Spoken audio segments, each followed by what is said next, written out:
बच्चे ने खिलौने भेज भाजी सब भेज दे दिए जिशान जिशान है इधर यह 100 का है 50 का जो अल्लाह दे शुक्र है 4-5 विक ही जाते हैं बाकी शनाख्ती कार्ड कभी विकते रहते मोची गेट किराए से 10,000 रुपये किराया भाई 3 बेटे छोटे 3 बेटे एक 2 साल एक 3 साल एक 4 साल मैंने अल्लाह दिंदा परवरदिगार कहना मेरे को मंगो मैं रोज़ दिंदा रोज़ खाने रोज़ निकली दा भाजी कमाने से वो दे दिंदा 5-6 रोज़ का रोज़ खा लीदा भाजी अल्लाह का शुक्र है परवरदिगार कभी भुखे नहीं सोते 10-20 150 150 200-300 500 रुपये कमा ली रोज़ कमा ली अल्लाह का शुक्र है परवरदिगार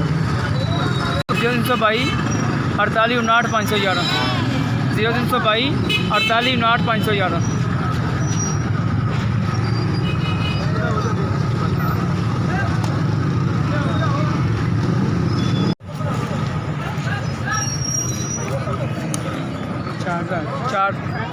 चार है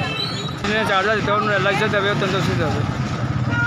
नेकी दे देवे भाजी अल्लाह उन्होंने और दे तौफीक देवे अल्लाह उन्होंने तौफीक और देवे कारोबार खैर करे अल्लाह